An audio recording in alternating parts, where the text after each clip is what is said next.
Ahalani wa salari mpendwa mtazamaji na mfuatiliaji wa chaneli yetu pendwa ya Upashanaji Media. Naitwa Uncle Tom Mpanji, mpashanaji wako. Shukrani sana kwa kuendelea kusubscribe na kubofya ama kubonyeza alama ya kengele mbele ya neno subscribe.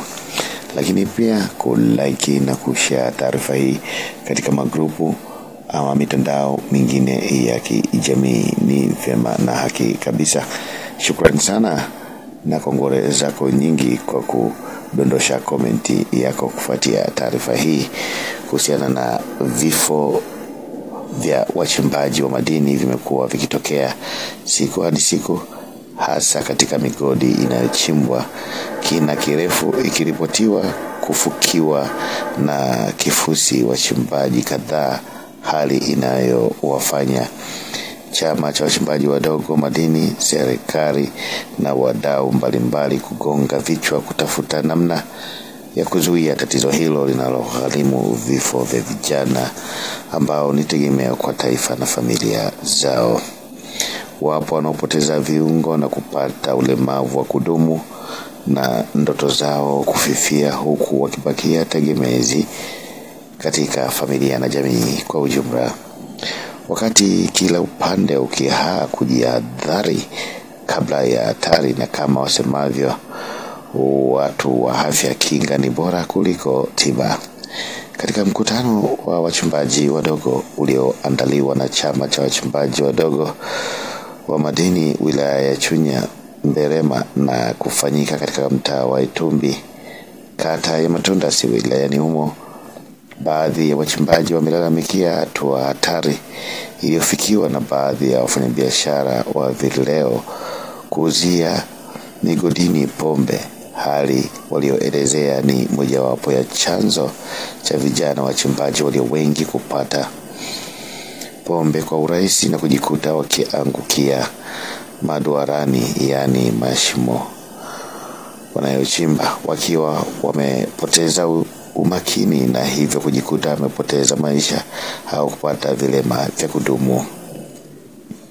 Kufuatia madai hayo, mwenyekiti wa chama cha wachimbaji wadogo madini Mberema wilaya ya Chunya mkoani Mbeya, Bwana Njumbo Mtawa, akatoa agizo kwa wamiliki wa leseni za uchimbaji dhahabu wilayani humo.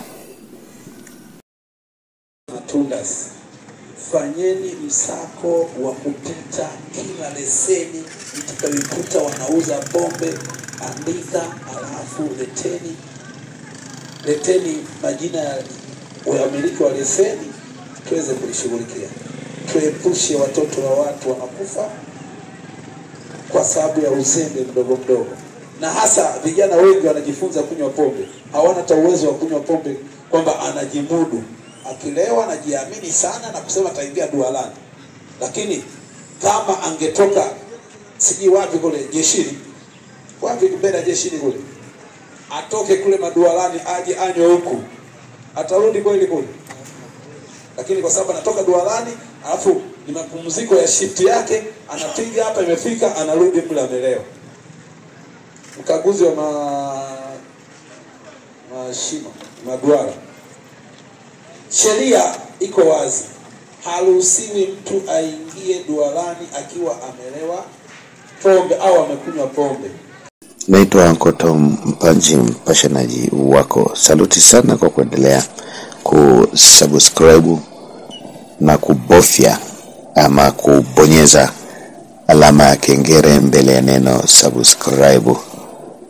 Lakini maua yako mengi kwa kulike na kushare taarifa hii katika magrupu ama mitandao mingine ya kijamii.